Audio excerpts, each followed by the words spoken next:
திருவள்ளூர் அருகே வேறு சாதி இளைஞரை காதலித்து வந்த பெண் விஏஓ விஷமருந்தி தற்கொலை செய்து கொண்டதாக கூறப்பட்ட நிலையில் திடீர் திருப்பமாக தனது காதலிக்கு வலுக்கட்டாயமாக பூச்சி மருந்தை ஊற்றி கொலை செய்துவிட்டதாக காதலன் போலீசில் புகார் அளித்திருப்பது திடுக்கிட வைத்துள்ளது.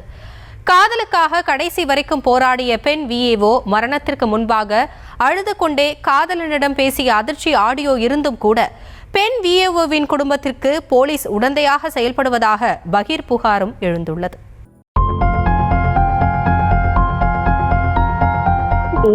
எங்க போனாலுமே உன்னை தேடி வெட்டும் சொல்ல நான் சாகிறதுக்கு இன்னைக்குமே நான் ஃபீல் பண்ணல. புல்லு மருந்து ஊற்றி அந்த பொண்ணை அங்கேயே வீட்லயே விட்டுட்டு ராயலன் ஒருத்தல வரைக்கும் விட்டுட்டு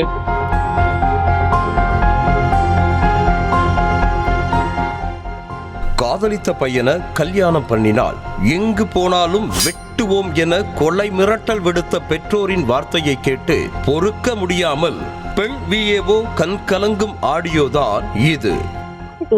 எங்க போனாலுமே உன்னை தேடி வெட்டும் சொல்ல நான் சாகிறதுக்கு இன்னைக்குமே நான் ஃபீல் பண்ணல. ஆனா என்னால நீ இல்லைன்னா நான் என்ன பண்ண முடியும், அதுதான் என்னால யோசிக்கவும் முடியல. திருவள்ளூர் மாவட்டம் பொன்னேரியை அடுத்த அகரம் பகுதியைச் சேர்ந்த ரவி ஜோதி தம்பதியின் மகள் அருணா கீரப்பாக்கம் விஏஓவாக இருந்து வந்தார். அருணாவுக்கும் பக்கத்து கிராமமான திருப்பாலைவனம் விஏஓவாக பணியாற்றி வந்த திண்டுக்கல் மாவட்டம் பழனியைச் சேர்ந்த சிவபாரதி என்பவருக்கும் கடந்த 2 ஆண்டுகளுக்கு முன்பாக காதல் மலர்ந்துள்ளது. முதலில் சோசியல் மீடியாவில் பார்த்து நண்பர்களாக பழகிய இருவருக்கும் மனதுக்கு நெருக்கமாக பிடித்து போகவே காதலித்து வந்ததோடு திருமணம் செய்து கொள்ள முடிவு செய்ததாக சொல்லப்படுகிறது. தங்களது காதல் கதையை இருவரது வீட்டிலும் சொல்ல சிவபாரதி வீட்டில் ஒப்புக்கொள்ள வெவ்வேறு சாதி என்பதை காரணம் காட்டி அருணாவின் வீட்டில் எதிர்ப்பு கிளம்பியிருக்கிறது.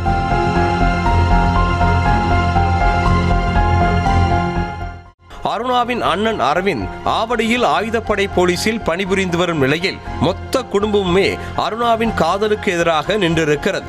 குடும்பமே சேர்ந்து அருணாவை அடித்து துன்புறுத்தி கொடுமைப்படுத்தியதாக சொல்லப்படுகிறது. இன்னும் கொடூரமாக அருணாவின் அண்ணனான அரவிந்த் சிவபாரதியை திருமணம் செய்ய நினைத்தால் துப்பாக்கியால் சுட்டு கொலை செய்து விடுவேன் என மிரட்ட என்ன செய்வது என்றே தெரியாமல் இருந்திருக்கிறார் காதலி அருணா. அந்த பொண்ணு அவங்க வீட்டில் பேசினப்ப அந்த பொண்ணை அடிச்சிருக்காங்க, துன்புறுத்திருக்காங்க. அந்த பொண்ணோட வாட்ஸ்அப்பு, இன்ஸ்டாகிராமு எல்லாமே லிங்க் அவங்க அண்ணா தம்பி லிங்க் பண்ணிக்கிட்டாங்க. அவங்க அண்ணா பேர் அரவிந்த். அவர் ஆவடி போலீஸில் ஒர்க் பண்ணுறாரு. அவர் ஒரு கன்று வச்சுருக்காரு. இந்த கன்னை வச்சு அந்த பொண்ணை மிரட்டியிருக்காரு. சுற்றுவன்ட்டு அந்த பொண்ணு பயப்படாதனால நான் சூசைட் பண்ணிக்குவேன் அந்த பையன் கூட பேசலன்னு சொல்லிட்டு அன்னைக்கு ஃபுல்லாகவே அந்த பொண்ணை ரொம்ப டார்ச்சர் பண்ணியிருக்காரு. இப்படி காதலுக்கு எதிர்ப்பு கிளம்பி குடும்பத்தில் பிரச்சனை நிலவிய சமயத்தில்தான் அருணாவின் மரணமும் நிகழ்ந்திருக்கிறது. அருணா தற்கொலை செய்து கொண்டதாக குடும்பத்தினர் தரப்பில் கூறப்படும் நிலையில் மருந்தை ஊற்றி கொலை செய்து விட்டதாக காதலன் சிவபாரதி புகார் கொடுத்திருப்பது அதிர வைத்திருக்கிறது. கடந்த 29ஆம் தேதி வாயில் நுரை தள்ளிய நிலையில் அருணாவை பொன்னேரி அரசு மருத்துவமனையில் அனுமதித்த போது நிலம் அளக்கும் போது பாம்பு தீண்டிவிட்டதாக சொல்லி குடும்பத்தினர் கூறியிருக்கிறார்கள்.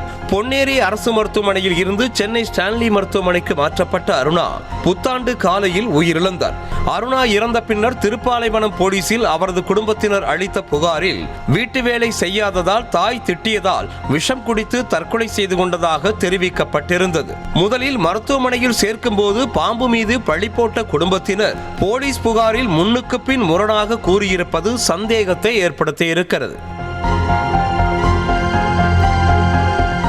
இந்த நிலையில் தனது காதலி அருணாவுக்கு வலுக்கட்டாயமாக பூச்சி மருந்தை வாயில் ஊற்றிவிட்டு கொலை செய்து விட்டதாக காதலன் சிவபாரதி திருப்பாலைவனம் போலீசில் புகார் அளித்திருக்கிறார். ஸ்டான்லி அரசு மருத்துவமனையில் அனுமதிக்கப்பட்ட அருணா தனது தந்தையின் செல்போனில் இன்ஸ்டாகிராமில் லாகின் செய்து காதலன் சிவபாரதியிடம் பேசியிருக்கிறார்.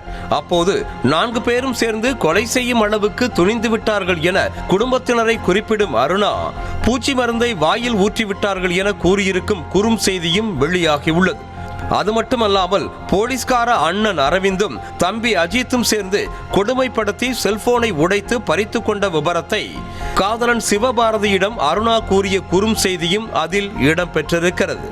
வந்தோடனே அவங்க சொந்தக்கார பையன் யாரோ இருக்காராமா சார், அந்த பையனை தானே கல்யாணம் பண்ணணும் அப்படின்னு சொல்லிட்டு அந்த பொண்ணை சொல்லியிருக்காங்க. இல்லை என்னால் முடியாது, நான் அந்த பையனை கல்யாணம் பண்ணிக்க முடியாதுன்னு சொன்னோடனே பண்ணிக்க முடியாதுன்னா பின்ன நீ செத்து போயிடுன்னு சொல்லிட்டு அவங்க 4 பேர் சேர்ந்து அந்த பொண்ணை போட்டு புல்லு மருந்து ஊற்றி அந்த பொண்ணை அங்கேயே வீட்லேயே விட்டுட்டு ராயலன் உரத்தலை வரைக்கும் விட்டுட்டு உரத்தலனதுக்கப்புறம் சரின்ட்டு ஸ்டான்லி ஹாஸ்பிட்டலுக்கு தூக்கிட்டு போயிருக்காங்க சார்.